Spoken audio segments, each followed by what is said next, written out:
Hi everyone, Aiden here at the trailer. Today we're going to be taking a look at this fly fishing rod carrier from Trxstle.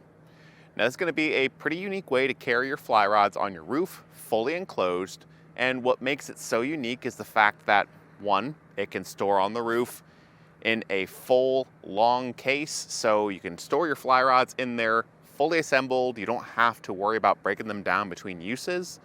But during the off season, when you don't want the carrier up on the roof, you can collapse the carrier down to make a lot more space in your garage, not having to store that long case. Let's check it out. Now this is the type of case you might be familiar with seeing with your fly rods already. Again, having to store it broken down. And while it's nice it offers protection for the fly rod, it does mean it's going to be a little less convenient to get it assembled and ready to go. But I will say, with the optional shoulder strap, that Trxstle case can be a replacement for this too. If you don't mind breaking it down between uses and you just wanted to throw this whole assembly into the truck bed or something, it can at least hold two instead of just the one, keeping it all together, and with that optional shoulder strap, making it easier to carry to the water. Obviously the draw with this is the fact that the case can be expanded like this and store the fly rods whole. So you don't have to worry about restringing it between uses. It can be especially useful if you're going on a long fishing trip and want to fish all the way up until dusk, bring the rod back out at dawn the next day and not have to worry about restringing it and getting everything set up again. That's just going to get you more time at the water and make the whole fishing process a bit simpler for you.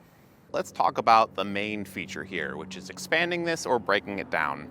We'll start with expanding our silver one by going to both the top and bottom track, where we're going to have these little screws that we want to remove from the buttons. They're going to basically just act as safety stops, and those buttons will be what we use to operate this. And now there'll be a third one at the very top, or I guess more the tip of the carrier. This is the bottom edge. So we'll just undo that and set these to the side. Now you probably saw in the last clip it said start here button 1. That's going to be the first button we press and pull up on that nose until it locks out. Now your instructions are going to have a set of orders basically for those buttons, both for expanding and retracting. So the next thing we'll do is go to the underside for button 3. Press it and pull it until it locks, and then button 4 last.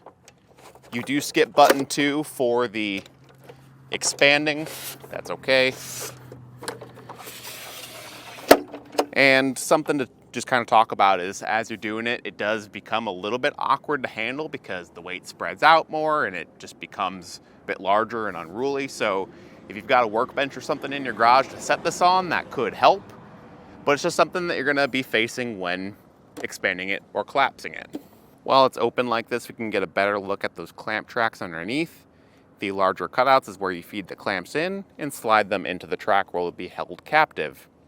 Just be careful when you're setting it up on your roof that you don't slide the whole carrier forward or back too much to where those clamps then become aligned with that open slot again, because then they're just not going to be held in place at all. To retract it, we'll start with button 2.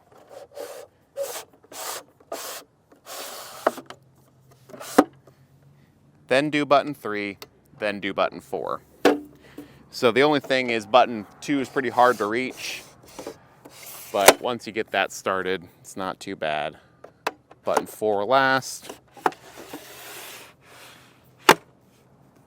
And then at the very bottom, just basically have to double press it because button 3 and 4 are right next to each other like we saw earlier when we removed those screws.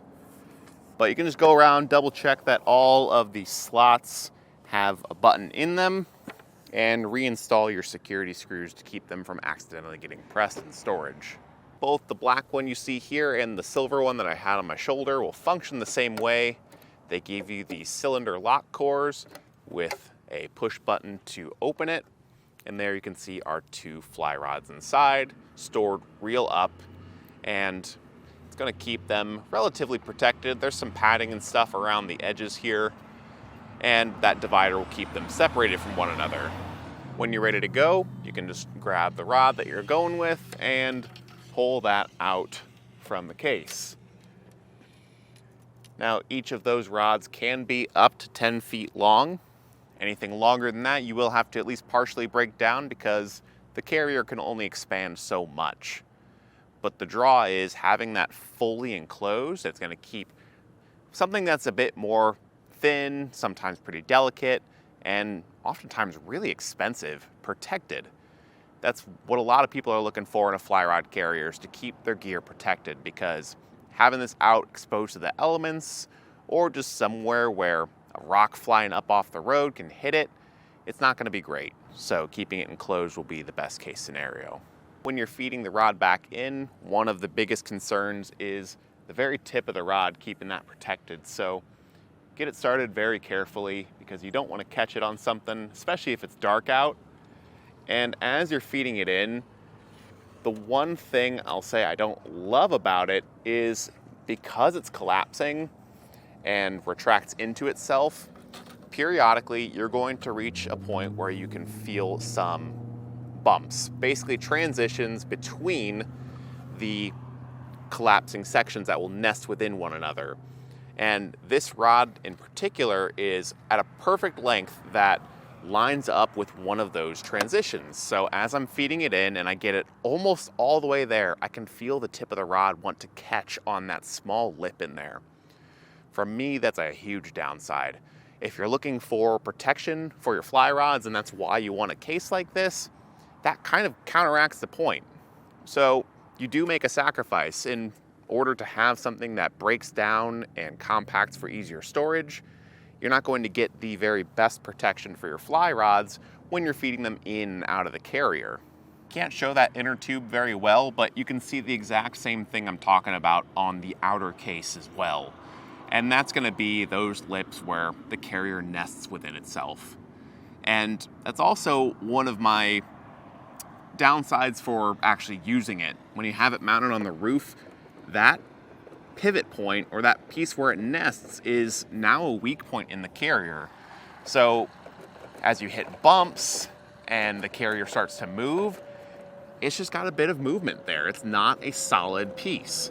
So all those different joints are going to be points where this carrier just doesn't look as solid, and I'd worry about the long-term durability when you're driving, especially over rougher terrain.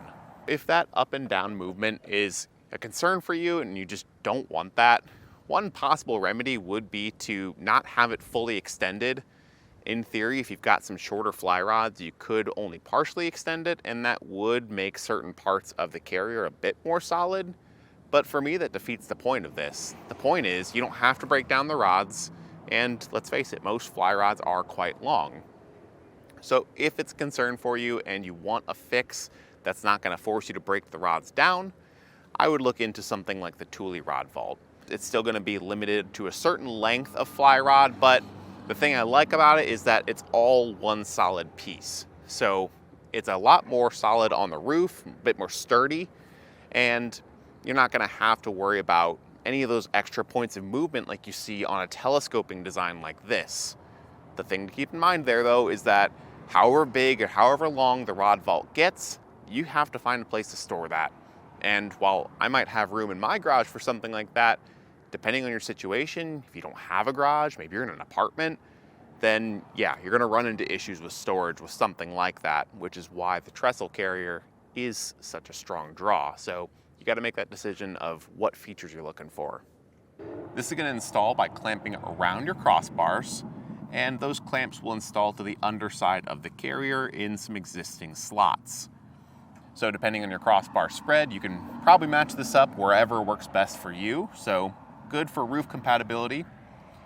The hardware they use, they'll give you different lengths of bolts. So if you have thicker crossbars, so you can accommodate them. And security nuts, which will provide a bit more security, but require you to use this special tool with that star shape to tighten and loosen them. It makes the setup process a bit longer because you have to use this tool. You can't just grab a ratcheting wrench.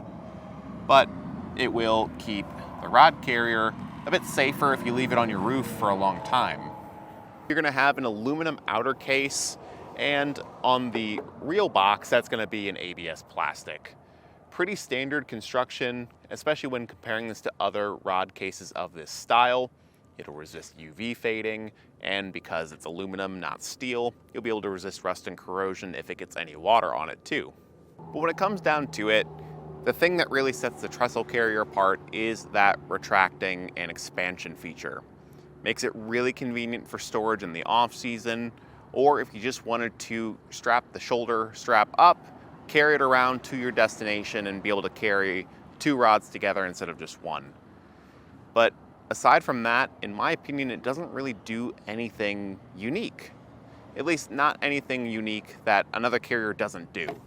So if you have no need for the easier storage, then I'd go with a solid carrier because it's not gonna come with all the quirks that Trxstle has when mounted to your roof, where you get these weird pivot points and some potential snag points inside the tube when feeding your rods in and out of the carrier.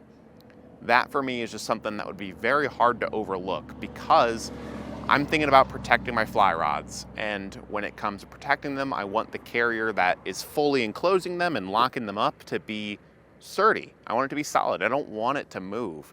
So for me, it'd just be hard to look past because I know I have room in my garage to store something larger. Would I have to clear space for it? Sure, but I can make it work, and I'd be happy to make it work knowing that my fly rods and my investment is going to be kept a bit safer. But if you absolutely need the storage space, then I do think Trxstle could be a good option for you and your roof and your fly rods. Thanks for watching.